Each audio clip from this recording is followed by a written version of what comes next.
They're unstoppable on the field, and you're unmovable from the couch. Lock in with 30%. On the morning of June 11, 2021, CCTV cameras across Wembley, London captured a woman walking around with a large blue suitcase. On the surface, the footage is completely ordinary. However, this footage would soon become key evidence in one of the most brutal crimes in Wembley's recent history. The incident took place the evening of June 11 when the Metropolitan Police received a call from a man in distress. He was a temporary resident at a house on Chaplin Road, and according to him, the owner of the house, a 67-year-old woman who went by Deborah, was missing. Her phone and glasses, the two things she always kept on her, were also still in the house. But what made her absence most concerning was the fact that Deborah had a history of severe mental health struggles. She was diagnosed with schizophrenia, and at one point believed that Prince Charles, along with the country's prime minister, were communicating with her through YouTube. Deborah also had no family in the country she could have gone to either. The only people who knew her were those who attended the same church as she did. And speaking with people from the church gave investigators their first lead. One of Deborah's friends, 37-year-old Gemma Mitchell, told officers that Deborah had been depressed and that she went to stay with friends close to the ocean. Unfortunately, this lead turned out to be a dead end, as none of the CCTV cameras around her home captured her leaving that morning. Investigators also didn't find any records of her using a taxi service or public transport. After 2 more weeks of fruitless searching, investigators had nearly run out of all potential leads. They needed a breakthrough, or the case risked going unsolved forever. Fortunately, the search finally reached its end on June 27, but in the way investigators feared most. Hi, I just found a body. Oh, go ahead, caller. What's your emergency? I just found a body. Right, okay. A body, is it? Are they breathing? No, they're dead. They look like they've possibly been there like a few days or something. A hiker discovered the remains of Deborah on a wooden path next to Bennett Road in Sulcombe, Devon, over 200 miles from her home in Wembley. The worst part about this discovery, however, was the condition investigators found her in. This wasn't a case of going for a hike and having an accident. Instead, someone had surgically decapitated her head, which was later discovered about 30 feet away from the rest of her body. Autopsy results also showed signs of blunt force trauma to the head. With that, the case shifted from a missing person search to a homicide investigation. However, finding the culprit was going to be easier said than done, largely because Deborah never gave anyone a reason to take her life. Despite her mental health struggles, everyone who knew her described her as extremely kind and compassionate. She was even letting the temporary resident who filed the missing person report live with her for free since he couldn't afford to pay rent. But while investigating those closest to her, investigators noticed something suspicious about Gemma. CCTV cameras captured Gemma walking toward Deborah's home with a blue suitcase on the morning of June 11, the same day she went missing at around 6:30 a.m. Hours later, the same cameras captured Gemma walking back, this time with 2 suitcases. She was also struggling more to roll the suitcases, suggesting that, unlike before, they were now heavy. This made Gemma the primary suspect in Deborah's murder, prompting investigators to look into her more closely, which turned out to be the right move. On the 26th of June, CCTV cameras captured her struggling to load the same blue suitcases into the back of a rental car. She then drove to the same road where Deborah's remains were found a day later. This was enough evidence for the police to obtain a warrant and arrest Gemma on July 6.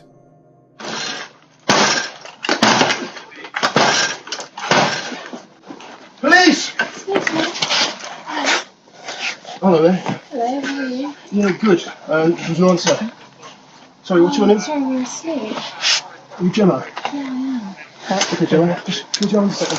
am. Sure, Come on, sure. hold a second. Sorry, can I Gemma, do you want to come out? Yeah, sure. Yeah, I just want to see them. Hand just over to your hands. Alright, Gemma, at this moment, I'm arresting you on suspicion of murder.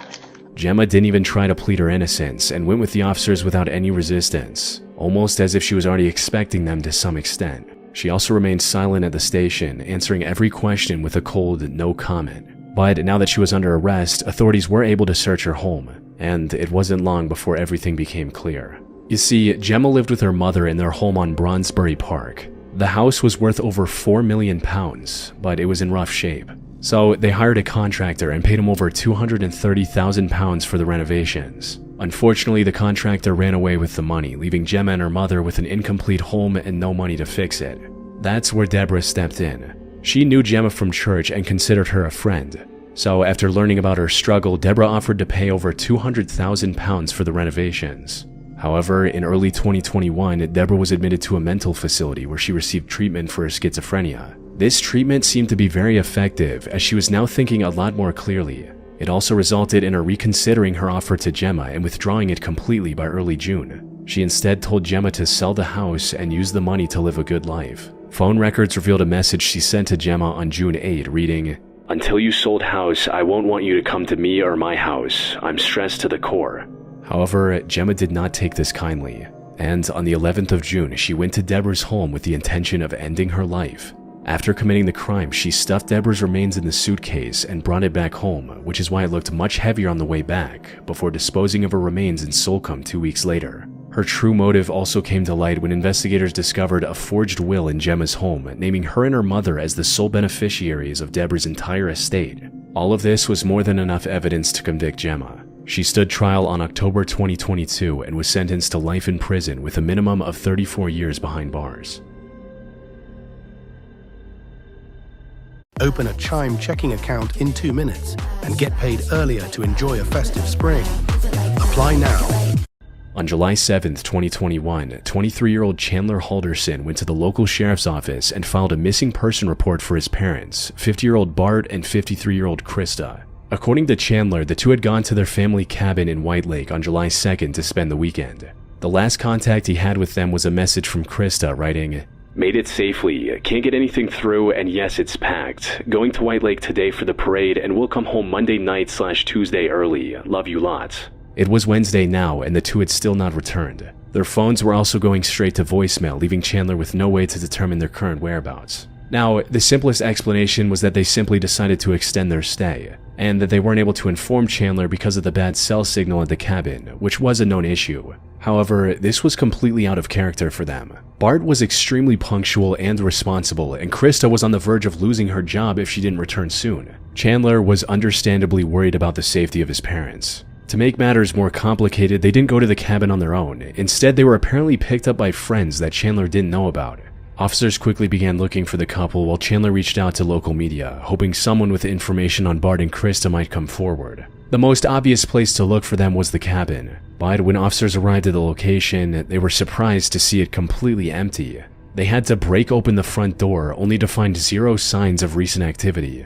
It seemed like Bart and Krista never made it to the cabin. But if that was the case, why did Krista tell Chandler that they made it safely in her text? In the meantime, Chandler turned to the neighbors to check if any of their doorbell cameras captured anything about Bart and Krista, but that didn't prove very useful either. Without any other leads, investigators went back to the Halderson home to look for any clues. They also brought Chandler in for questioning since he was the last person who saw the couple. Though, until now, Chandler appeared to be a perfect son. Despite living with his parents, Chandler was doing very well for himself. He had already gained valuable work experience in several different fields at just 23 years old and had even received a job offer from SpaceX. Unfortunately, before he could accept the offer, he accidentally fell down the stairs. This resulted in him sustaining severe nerve damage in the legs.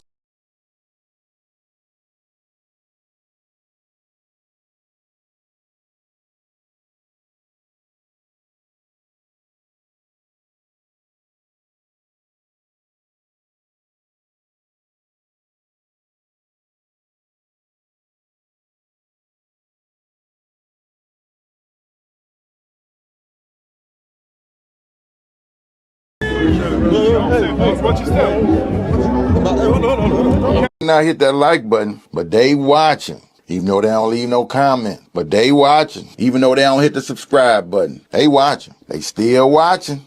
They might not repost, but they watching. Just keep making it look good for them, cause they are definitely watching. Now hit that like button, but they watching. Even though they don't leave no comment, but they watching. Even though they don't hit the subscribe. Sure hope nobody's hungry. Who's there? Pan? No. No, stay back. We can talk about this. No! Don't cook me again! Sure hope nobody's hungry. Who's there? Pan? No. No, stay back. We can talk about this. No! Don't cook me again! Sure hope nobody's hungry. Who's there? It's been a couple years I've been on my own. Now I know that I'm not alone. You've given me a reason to carry on, yeah. See, woke up this morning, saw one of my videos got 500 views. I was like, hell yeah. I open it up, 12 likes. Woke up this morning, saw one of my videos.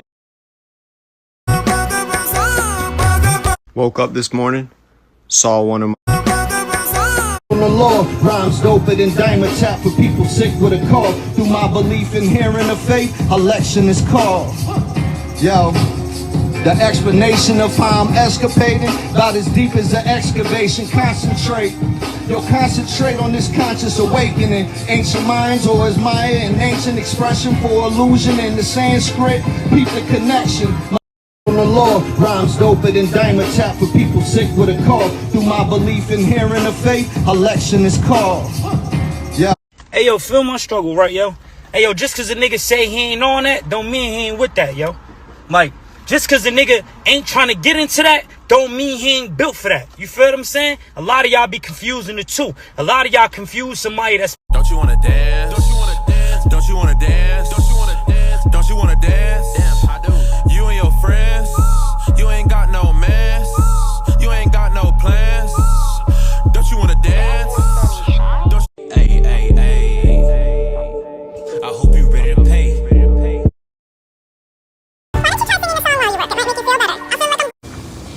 Hey, how's it going, mentee? Baby, you can put your guard down.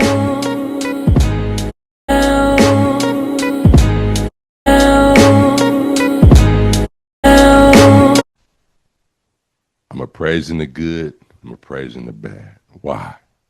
Because praise shifts the focus. Shifts the focus. This rapper just announced the craziest giveaway. Pretty simple to enter. Go to my God Can You Hear Me music video on YouTube. If they make it to the quarters, you cashing out or you riding for the semis? I might cash.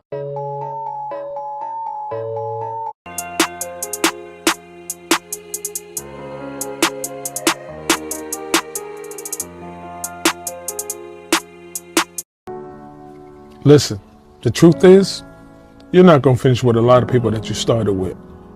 Because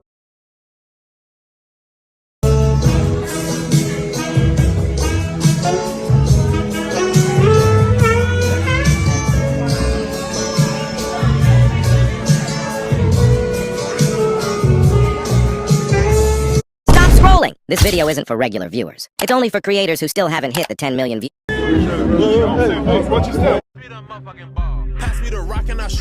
The black sheep of the family usually. When you hear the rhythm, start to move. Yeah, you know how we coming. I think I'm falling in love. She said, what you know about love? I tell you everything. I got what you need.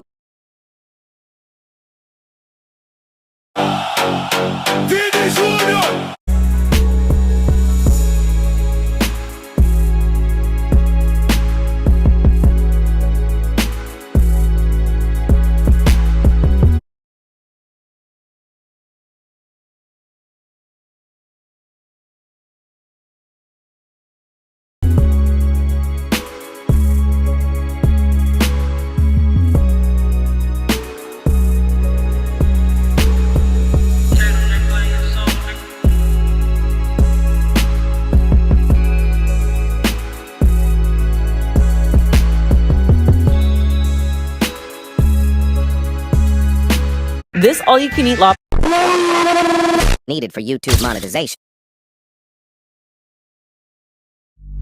When the game moves, move with it. ECPI was my stepping stone into my career in technology. Here What's poppin', y'all? We just got what we thought we would never receive, what we thought was potentially not even real, which is the video footage of the alleged robbery of Gucci Mane by Pooh Shiesty and his gang in them. Oh, you dropping this done deal. Bro, let them know it's a done deal, bro. Let them know you dropping me, I bro. drop you. No, say it. You actually dropped from 1017. Shout out to real never did no police. None of that, bro. Tell them what's going on. Bro, we just did it. It's done. What you do? You drop. You said you want to be dropped. You dropped. You signed the paper. I signed the paper. It's done. So there are a couple of different things we need to break down. As we can obviously hear, we hear in the yellow, RD, Roderick Davis, they've got his face covered, which means he might be a witness, but we already hear the voice. We know who they're talking about. And then we've got Big 30 behind the camera. We've got Shiesty's mans with the Draco, which goes with the description of what they were telling us in the paperwork. And then you've got Shiesty, and then I think you've got his father. So Pooh Shiesty's out. Keep in mind, Pooh Shiesty is... this is the problem here. It seems like Gucci Mane, like from when I'm looking at this, I think they robbed him after this because you could see his earrings in one of the frames and they were probably really upset with him not cooperating. And I'm not gonna lie, this looks like an ISIS video from from 15 years ago, like that was a 2010s era, right? 2010 to 2015 when they were cracking in Iraq and Syria.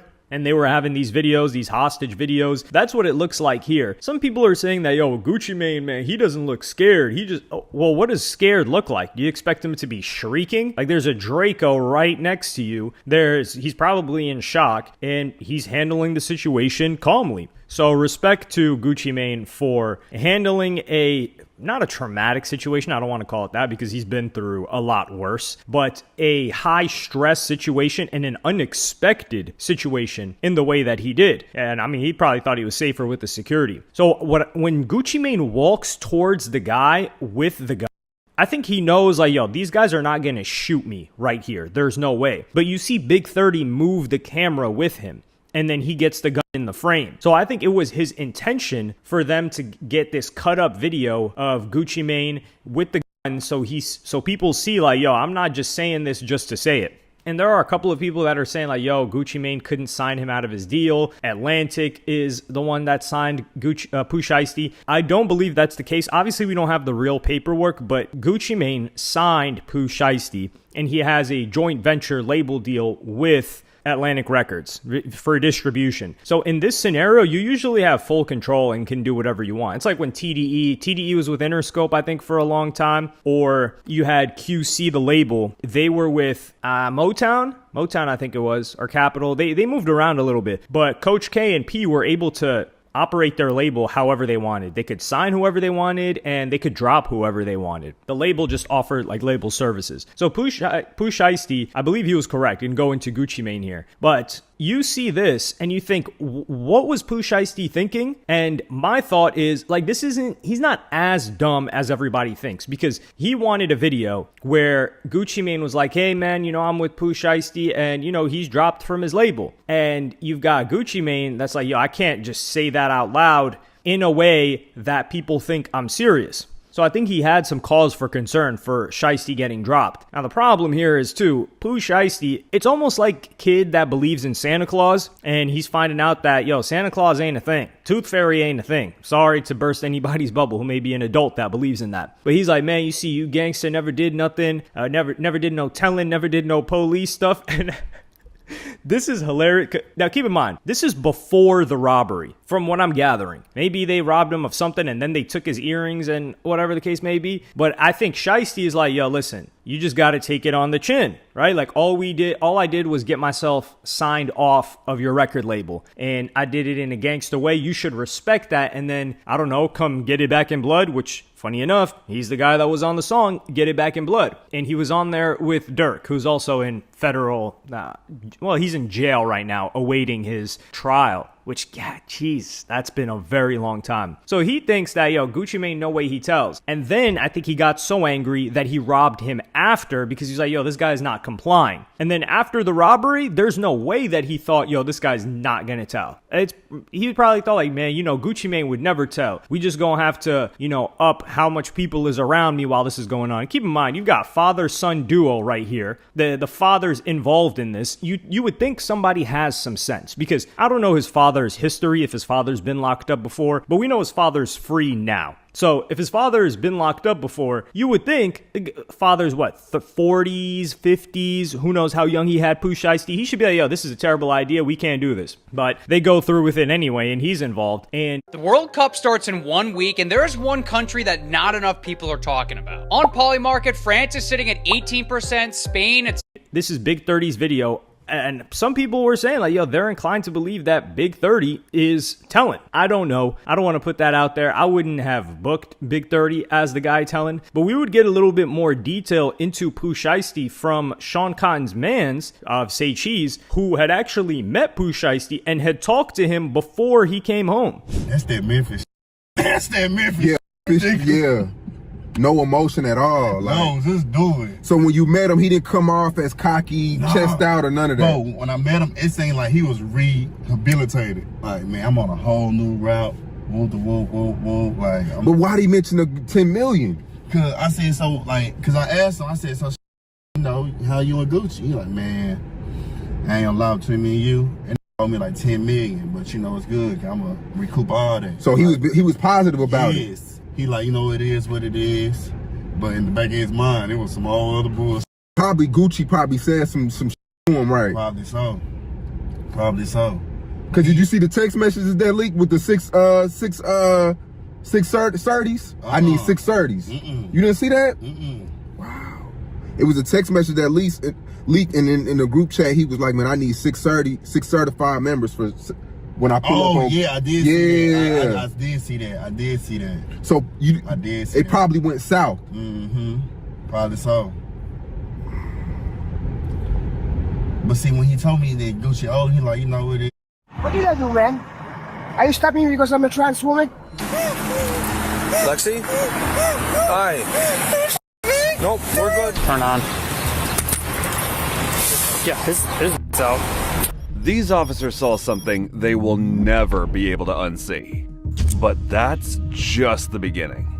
Give me a taser, Do it. On July 30th, 2024, the Glendale Police Department officers responded to a call about a suspicious vehicle in a parking lot. But little did they know, inside the car was something they didn't want to see. Ever.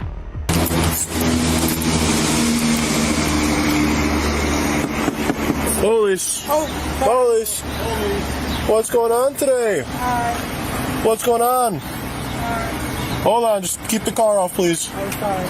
It's okay. What's going on today? Where are your pants? Sorry. I got them. Can I drive my Could you what? Get my panties on before. Sure, go ahead. So I'm still trying to put them on. You're good.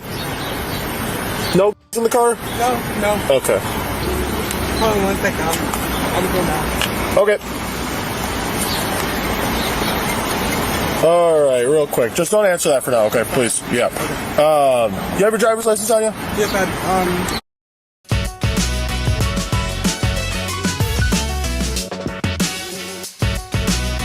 See the cars that they're driving, you see the Airbnb they're returning to, you see the bags that supposedly contain the guns, you see them trying to evade detection, they got handwritten notes with numbers on it.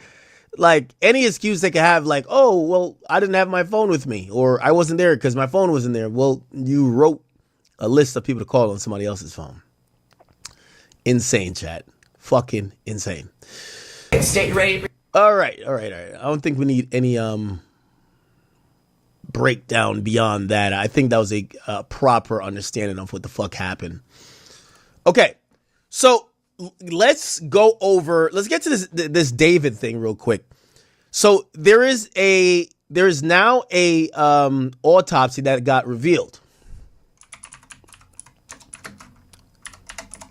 And the judge, if you guys remember, we heard the judge order the coroner's office, the medical examiner, to release the autopsy report as soon as possible. That's going to be obviously added to the discovery, and it's now going to be public record, which is, obviously this is a case of murder.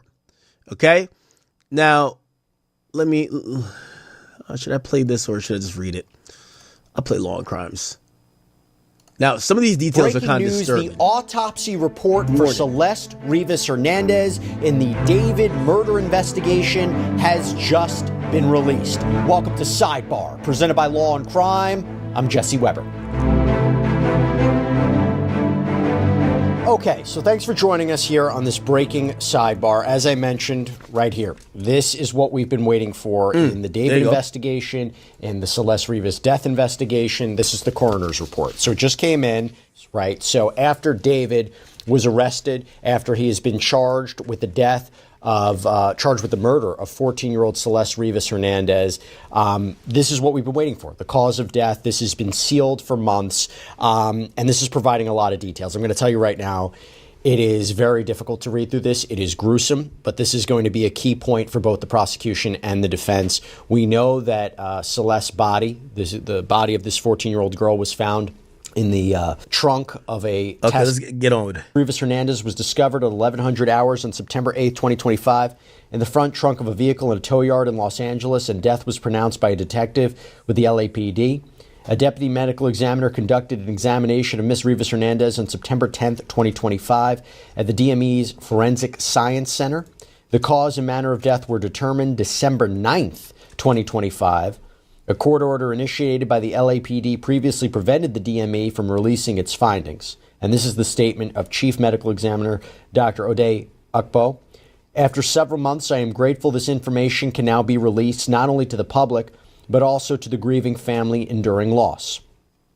It is unfathomable they have had to wait this long to learn what happened to their daughter.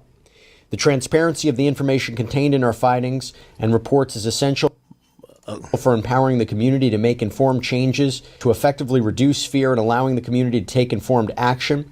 Making the department's information publicly available is not just about accountability, it is also about social justice and prevention. By ensuring access to this information, we strengthen our ability to learn, to act, and ultimately to prevent the next tragic loss of life. I want to extend my gratitude to our partner agencies for taking the necessary step of filing an order with the court to make this disclosure possible. Mary, I'll first start there. It's not every day you hear a statement like this from a chief medical examiner. Let's start right there. That's true. Sometimes we don't want to release the specifics about the cause of death in an active investigation because perhaps it's information that only the killer would know. And so that's understandable that might be obscured initially. But I think what the chief medical examiner in LA is saying is that they had this information, they wanted to release this information, and they were thwarted in doing so. And when you hear, I'm reading from it, right? So the date of the injury, they say, is unknown. The place of the injury is unknown. Pronounced date, time, September 8th, 2025, 11 a.m. Date of examination, September 10th, 2025.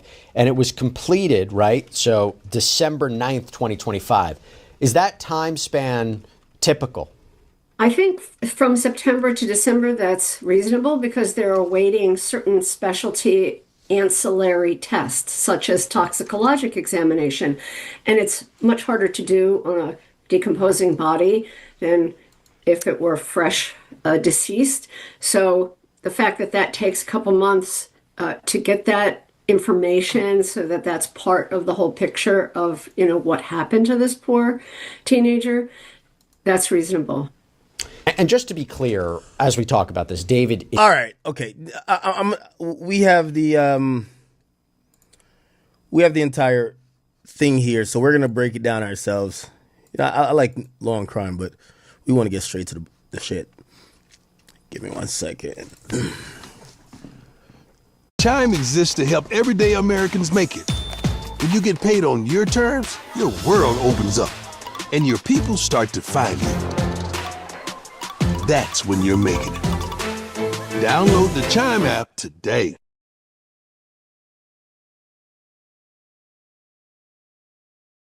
Upon opening the book, something shifted.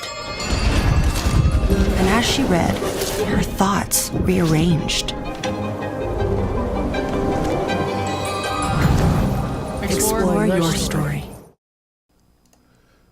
All right, I've actually never read a coroner's report before, So this is going to be the first time, and I guess the first time for everything, right, Chess? We've never actually read one of these before, but here goes nothing. All right, here we go, chat.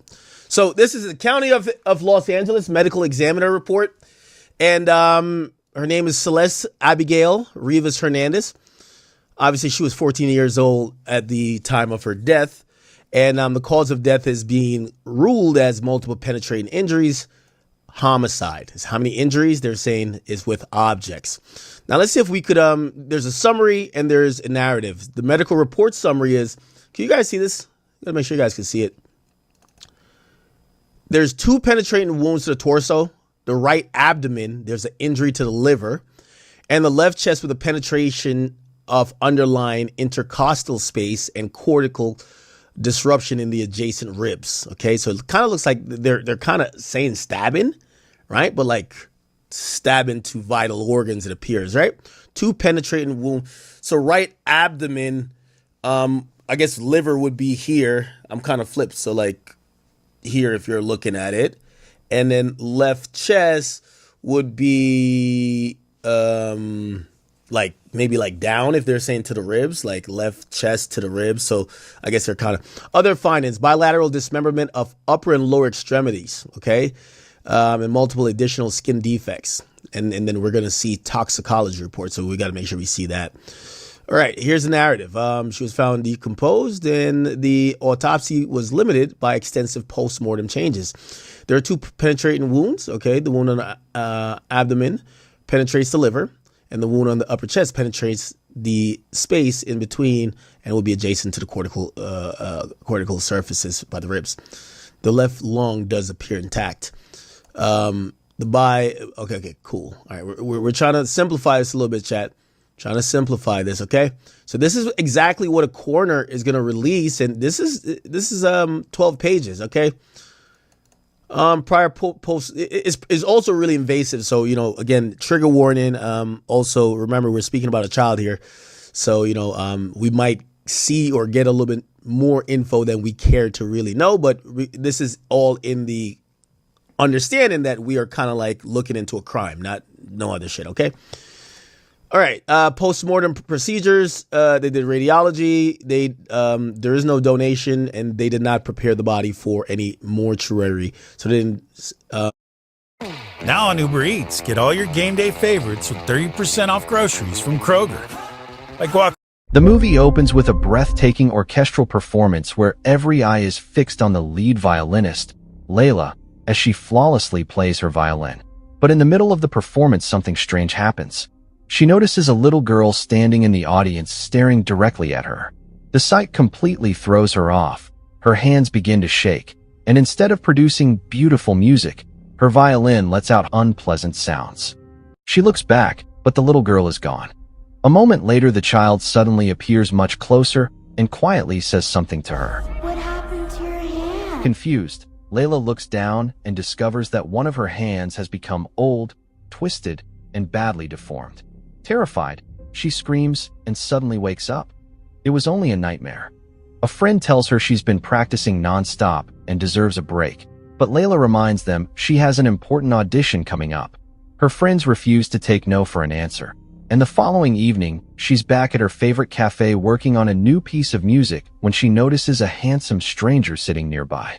Before long, they strike up a conversation, instantly hit it off, and eventually leave the cafe together. One thing leads to another, and they end up at a nearby hotel. Just before anything happens, Layla admits she doesn't normally do this with someone she's just met.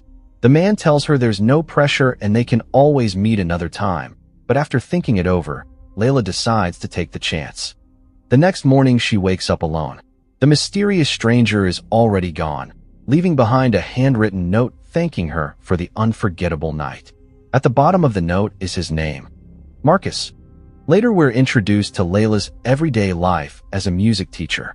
After one of her classes, a wealthy older woman approaches her and explains that she's looking for a private music tutor for her granddaughter. The job is live-in and pays $2,500 a week, exactly the opportunity Layla has been waiting for, so she gladly accepts. The following day, Layla arrives at the family's estate and is left speechless by the enormous mansion. The older woman warmly welcomes her inside and proudly explains that she designed much of the house herself. While admiring the luxurious home, Layla notices a little girl silently watching them from upstairs. Something immediately feels off. The girl is wearing a strange wooden mask.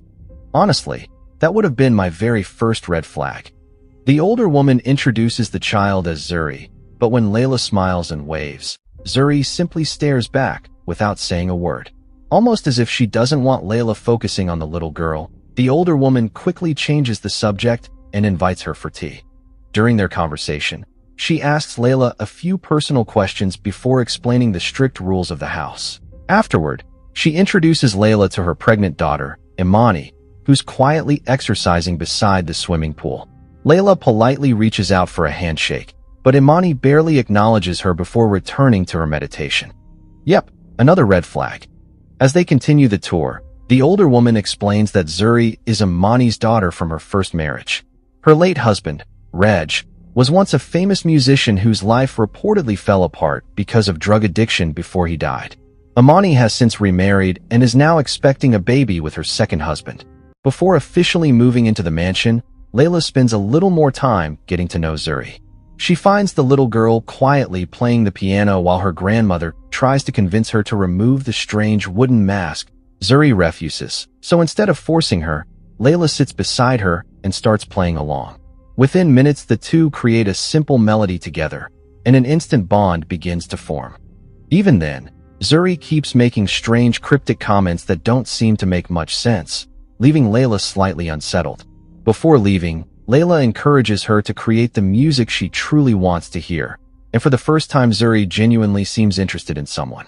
Layla heads home to pack her belongings, excited to move into the mansion for what she believes is the opportunity of a lifetime. Jasmine notices that Reg's music has suddenly started trending again.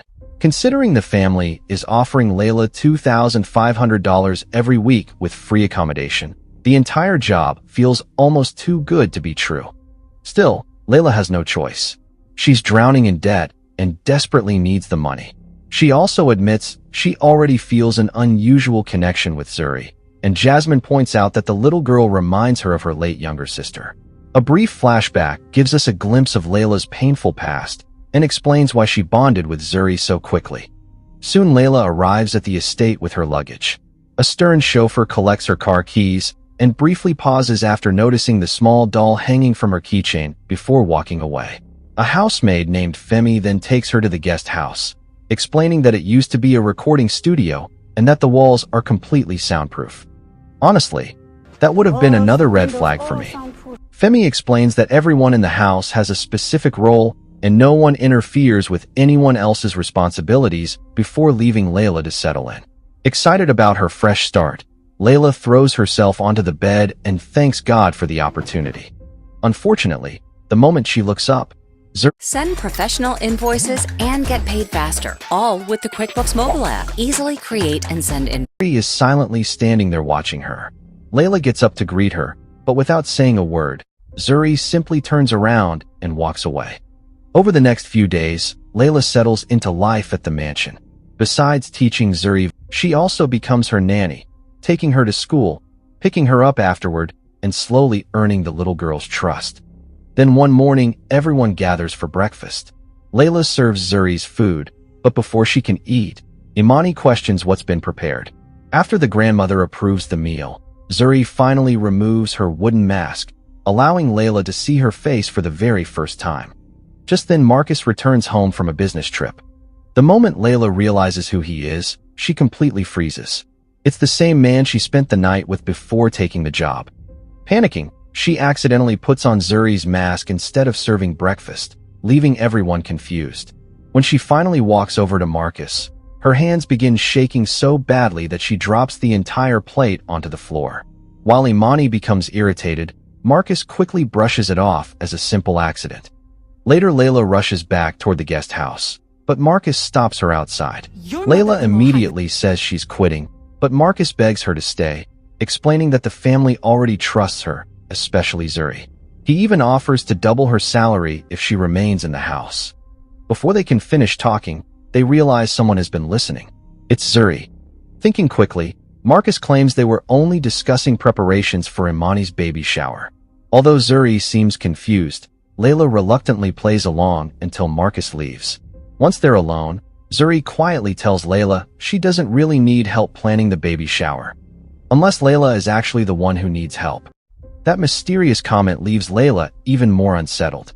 Later that evening, Layla notices a strange figure inside an aquarium that looks almost identical to Zuri's wooden mask. As she leans in for a closer look, a snake suddenly appears, startling her. Still disturbed, she calls Jasmine and finally reveals that Marcus, the man she met at the cafe, is actually Imani's husband. Jasmine is shocked, but reminds her that neither of them knew the truth when they met. Even so, Layla can't shake the guilt. Before ending the call, Jasmine secretly takes a screenshot of Marcus and Imani's photo, crops Imani out of it, and keeps the picture for reasons that aren't clear yet. Moments later, Layla hears someone crying somewhere inside the mansion. Following the sound, she finds Imani surrounded by clothes scattered across the room.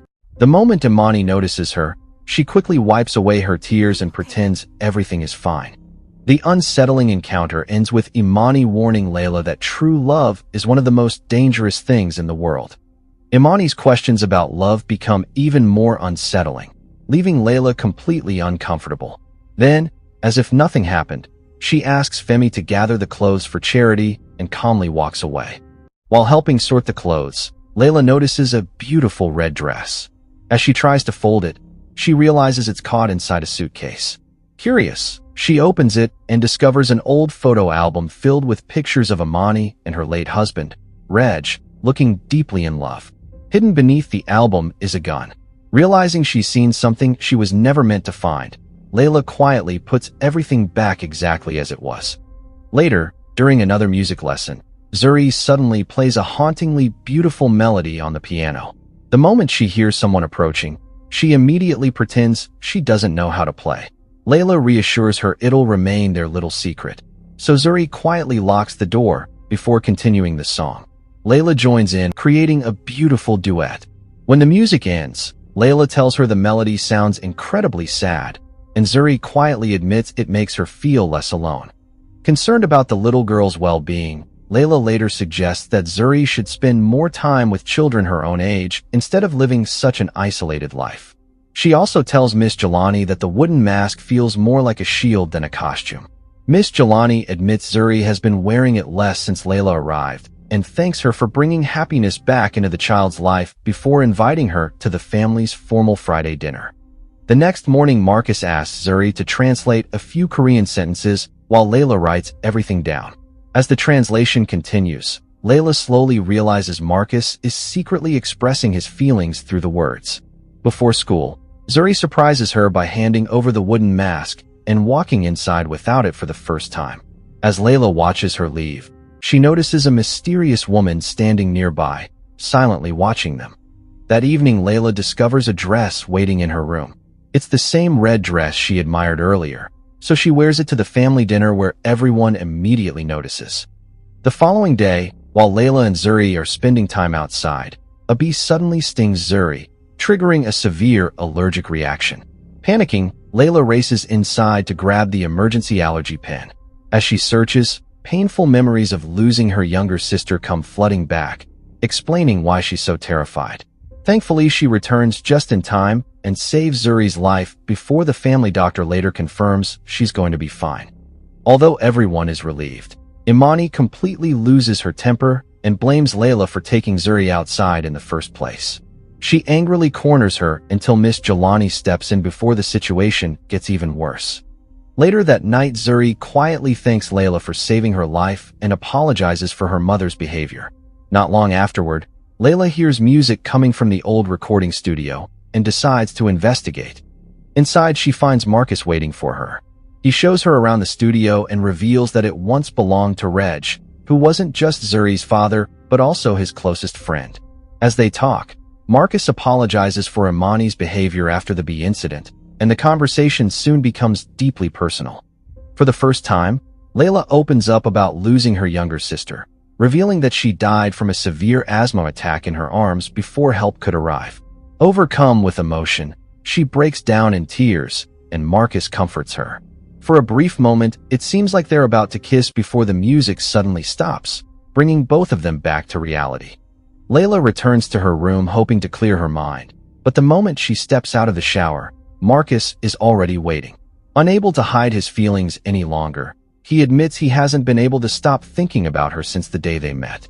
This time, neither of them resists. The two spend the night together once again. The following morning, Layla wakes up alone. Marcus has already disappeared, leaving behind another handwritten note thanking her for making him feel alive. This time, though, he also leaves behind a love bite on her neck, forcing Layla to quickly cover it with makeup before anyone in the house notices. Later that day, Layla goes to pick Zuri up from school, and as they are about to leave, she spots the same mysterious woman she noticed a few days earlier. This time, the woman suddenly runs straight toward them, so Layla quickly pulls Zuri behind her and shouts for help before security rushes over and restrains the woman. Back at the mansion, Marcus explains that she is probably just another obsessed fan of Reg, whose fame still attracts strange people even after his death. Imani is more concerned about Zuri than anything else, so she rushes over and hugs her daughter tightly, while refusing to let go, which makes it obvious how terrified she is of losing her. Later that day, Layla shares what seems like a peaceful moment with Imani, but the conversation slowly takes an uncomfortable turn. Imani casually reminds Layla that Marcus usually takes care of her and admits she never wanted a nanny living in the house. According to her, Layla was only hired because Marcus and Miss Jelani insisted. Moments later, as Layla bends down to help, Imani notices the small love bite on her neck. She does not confront her about it, but instead she quietly tells Layla to leave, and from that moment on, the atmosphere inside the mansion becomes even more tense. Life continues as if nothing happened, but Layla and Marcus secretly keep seeing each other whenever they get the chance. During one of their private meetings, Layla finally asks the question that has been on her mind. What are we doing? Marcus surprises Layla with some exciting news. Instead of hiring another musician for Imani's baby shower, he wants her to perform. He also reveals that an important woman from the music industry will be attending the event, giving Layla the opportunity she has always dreamed of. Soon the day of the baby shower arrives, and the mansion is beautifully decorated as friends and family gather to celebrate. After a few family photos and speeches, it is finally time for Layla's performance. She confidently steps forward, then raises her violin and begins to play, but almost immediately something feels wrong. Instead of beautiful music, the violin produces horrible, distorted sounds. As the guests watch in confusion, Marcus signals the band to continue playing, hoping to save the moment. Then Layla discovers the real problem because someone deliberately sabotaged her violin. Hidden inside, it is the same love note Marcus secretly left for her after they spent the night together, but this time 2 terrifying words have been written across it. I know. Convinced that Imani is responsible, Layla completely loses control and charges toward her before security quickly restrains her. Within seconds, the entire baby shower falls apart. Not long afterward, Miss Jelani calls Layla in for a private conversation. Instead of firing her immediately, Miss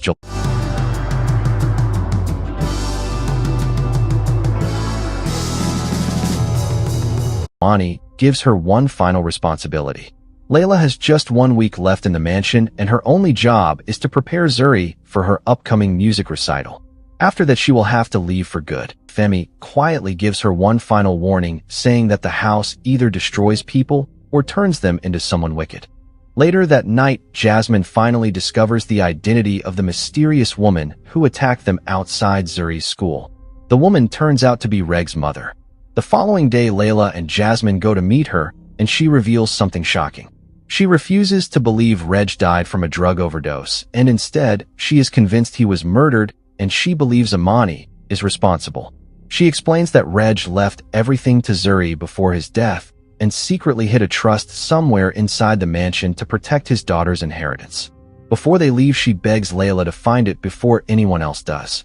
Although Jasmine thinks the whole situation is too dangerous, Layla cannot stop thinking about what she heard.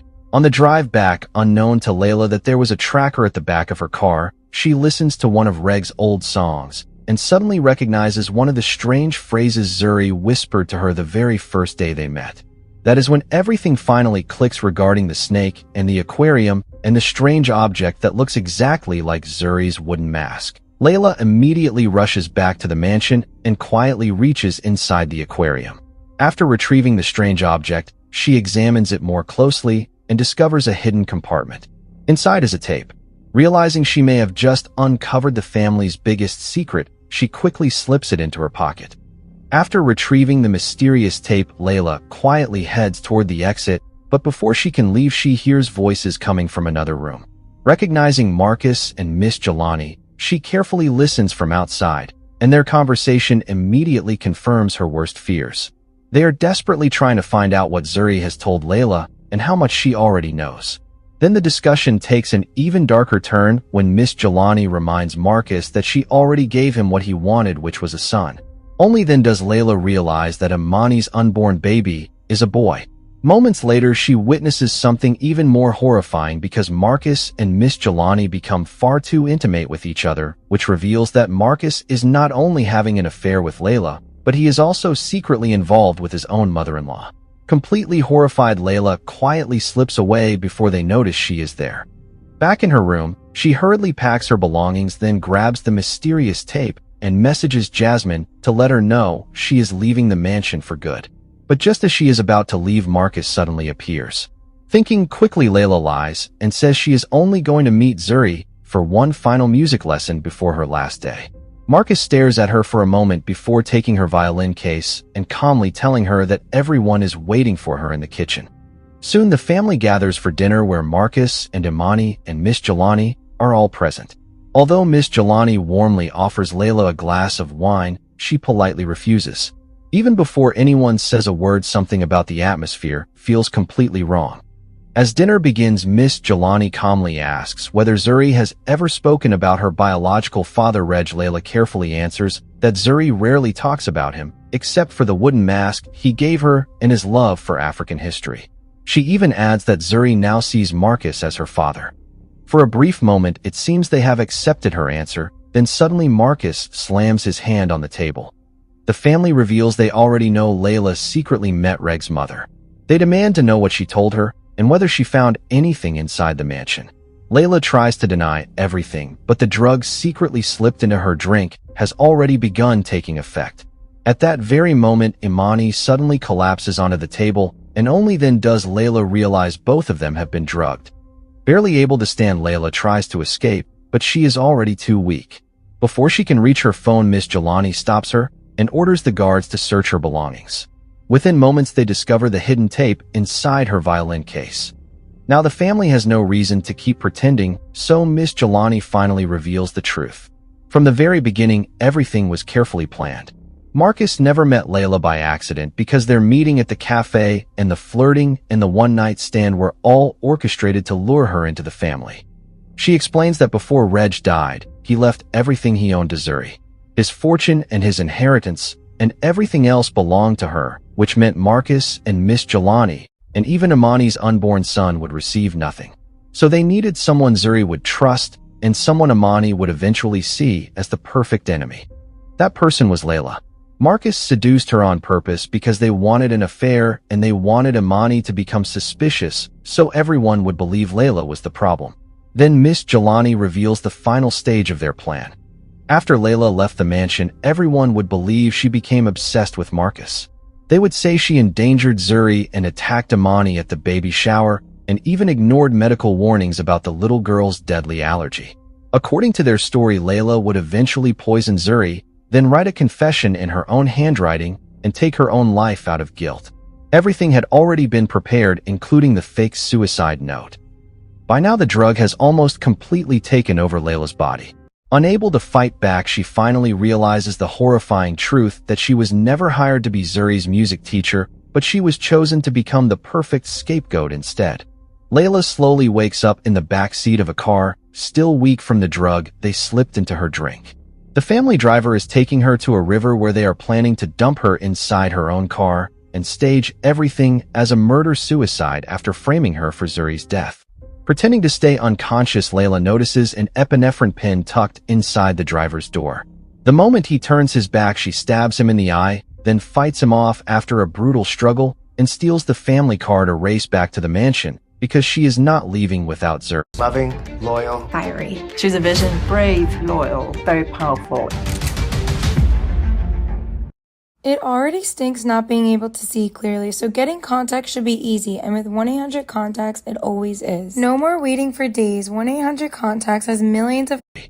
Inside the house, Layla finds Zuri lying exactly where everyone claimed she had died, but to her surprise, the little girl opens her eyes.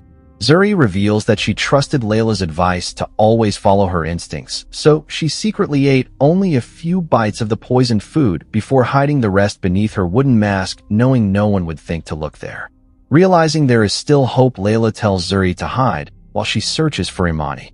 Instead, she hears music coming from the old recording studio where Marcus is listening to the tape hidden inside the mask. The recording finally exposes the truth, capturing Reg arguing with Marcus over his inheritance before leaving one final message stating that if anyone is hearing this, something has happened to him and Marcus Walker is responsible. Layla quietly tries to leave, but Marcus hears her and chases her through the mansion. He claims none of it was really his idea and blames everything on Miss Jelani, but the moment Layla tries to escape, he attacks her and crushes the fingers she depends on to play the violin. Layla eventually fights him off, only for Miss Jelani to strike her with a violin. At the same time, Imani discovers the gun she had hidden is gone because Miss Jelani already has it. Realizing Zuri has disappeared, she sends Marcus after her. He tracks Zuri to the aquarium room where she throws the snake at him before trying to escape, but he catches her and drags her back to the living room. That is when Miss Jelani orders him to force-feed Zuri the poisoned food, and even Marcus begins to hesitate. As Layla begs them to stop, Miss Jelani finally reveals the truth. She never accepted Reg into the family and wants his bloodline erased forever. Once Zuri is gone, Imani's unborn son will inherit everything. Marcus finally realizes how far they have gone, but before he can do anything, Miss Jelani suddenly shoots him. As he collapses, she mocks him with the same words he once told Layla about making him feel alive.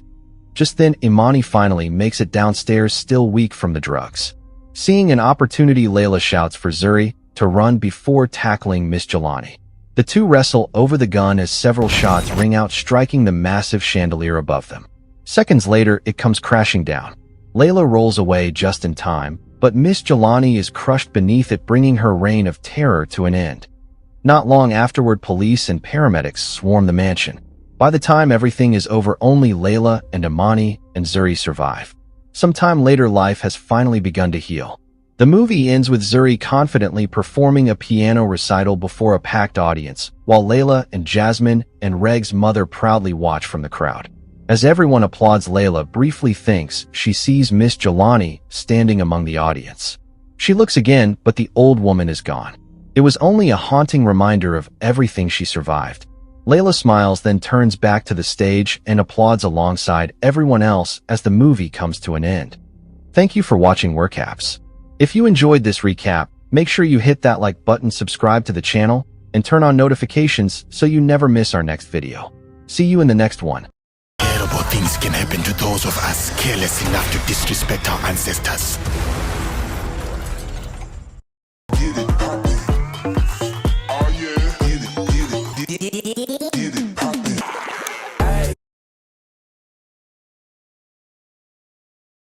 If y'all haven't seen Is God Is, you'll have to watch it.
Welcome to Lucky Fruits.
Welcome to Golden Guns.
Hey,